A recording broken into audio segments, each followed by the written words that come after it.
Neste vídeo falaremos sobre um atributo teológico central, a imutabilidade de Deus. E olha, essa é uma daquelas ideias que, quando a gente entende de verdade, muda o jeito como a gente vê tudo. Para a gente começar, que tal pensar nisto aqui? Um ser que já é perfeito em todos os sentidos. Ele poderia de alguma forma mudar? Porque, mudar não significaria ficar melhor ou pior? É bem no centro dessa questão que a gente vai mergulhar. Para entender isso, nosso caminho vai ter 5 paradas. Primeiro, o que é essa tal de imutabilidade? Depois, como ela se encaixa com os outros atributos de Deus. Aí, a gente vai encarar aquele quebra-cabeça do arrependimento de Deus na Bíblia, ver o contraste entre o Criador e a criação e, por fim, entender por que tudo isso faz diferença, vendo Deus como a nossa rocha inabalável, beleza? Então, vamos lá! Começando então pela nossa primeira parte, o que é imutabilidade? E o subtítulo já dá uma pista importante, hein? É bem mais do que só ficar parado. A definição teológica é bem direta. Imutabilidade quer dizer que Deus não muda, nem em quem Ele é, nem nos seus planos, nem no seu caráter. E é importante notar que a fonte destaca isso como um atributo incomunicável, ou seja, é algo que só pertence a Ele.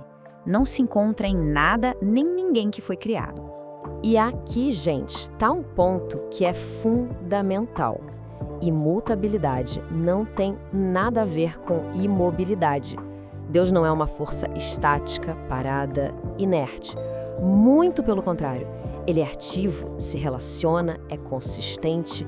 A constância dele não quer dizer falta de ação, mas sim que as ações dele são sempre fiéis ao seu caráter perfeito. E essa frase aqui ilustra isso de um jeito genial. Quando Deus se revela como eu sou o que sou, Ele está dizendo que não está num processo de se tornar alguma coisa. Ele simplesmente é. Não tem passado ou futuro para a essência dele. É como se ele existisse num eterno agora, sem variar. Vamos agora para a nossa segunda parte e ver como uma coisa se liga na outra. A unidade dos atributos. A ideia aqui é que as qualidades de Deus não são tipo peças separadas. É um todo perfeito. Na teologia, se fala que Deus é uno e simples. Isso não quer dizer que ele é fácil de entender, não. Significa que ele não é feito de partes. Os atributos dele, como amor, justiça, sabedoria, não são ingredientes que você mistura numa receita. Eles são, na verdade, a mesma essência. Se um deles mudasse, a natureza inteira de Deus estaria comprometida.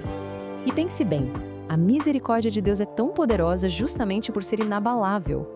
A justiça dele é confiável porque é imutável. O amor dele é seguro porque é constante. Essas coisas não ficam variando conforme as circunstâncias ou o tempo. É a imutabilidade que dá a cada um desses atributos a força e a confiança que eles têm. Isso tudo nos leva a um dos pontos que mais geram dúvida: o enigma do tal arrependimento de Deus. Ué, mas como assim? Um Deus que não muda pode se arrepender? Esse versículo de Gênesis é o exemplo clássico. Lendo assim de cara, parece que contradiz tudo o que a gente falou até agora. Se Deus é imutável e sabe de tudo, como é que ele pode se arrepender de algo que ele mesmo fez? A resposta teológica para isso se baseia em 2 ideias-chave. A primeira é o antropomorfismo. Basicamente, Deus usa uma linguagem que a gente entende, como a emoção do arrependimento, para nos mostrar a profundidade da tristeza e do juízo dele sobre o pecado. E a segunda é a acomodação divina. A palavra arrependimento, nesse contexto, descreve uma mudança na ação de Deus em relação às pessoas, e não uma mudança no seu plano eterno ou em quem ele é.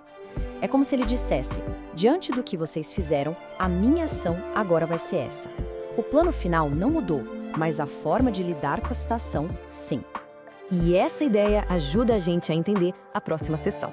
A diferença gritante entre o Criador, que não muda, e a criação, que por natureza vive mudando. Esse quadro aqui deixa o contraste bem claro. A criação, ela existe no tempo. Ela envelhece, se desgasta, se transforma. As escrituras até comparam com uma roupa que fica velha. Já o Criador, ele está fora do tempo. Ele é a rocha sólida que continua lá, firme, enquanto tudo em volta muda. A mudança é uma característica do que foi criado, não de quem criou. E a pessoa de Jesus Cristo é a expressão máxima disso tudo. Em sua natureza humana, Jesus mudava. Ele nasceu, cresceu, sentiu fome, sofreu e morreu. Mas, ao mesmo tempo, em sua natureza divina, ele continuava sendo Deus imutável. A união dessas duas naturezas numa só pessoa, a chamada união hipostática, é um mistério gigantesco, claro, mas nos mostra como o Deus que não muda pode interagir e se identificar com um mundo que não para de mudar. Beleza, chegamos então na nossa última parte. Depois de toda essa teologia, a pergunta que fica é: e daí? Por que isso importa na vida real? Como é que a imutabilidade de Deus se torna uma rocha inabalável para nós? Primeiro, e talvez o mais importante, segurança na salvação. Pense bem, se Deus não muda de ideia, nem no seu propósito, nem nas suas promessas, então os dons que Ele dá são para sempre. A salvação que Ele promete não pode ser abalada. E essa certeza toda é o que dá base para nossa confiança na oração. A gente não está falando com um ser que muda de humor ou cujas intenções são instáveis.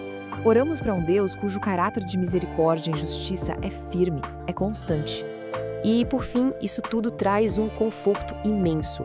Vivemos num mundo onde tudo passa. Relacionamentos mudam, a saúde pode falhar, as situações são incertas. Ter um ponto de referência que é absolutamente estável, isso é uma fonte de esperança que não tem igual. E essa metáfora da âncora, ela resume tudo perfeitamente. No meio das tempestades da vida, da maré de mudanças, a imutabilidade de Deus é o que nos mantém seguros. É uma âncora para a alma, que é segura e firme. Então, para a gente terminar, fica esta reflexão. Num mundo onde a única coisa que não muda parece ser a própria mudança, o que significa de verdade ter uma âncora que é eternamente a mesma? Se você gostou desse vídeo, se inscreva no canal. Nos vemos no próximo vídeo. Até lá!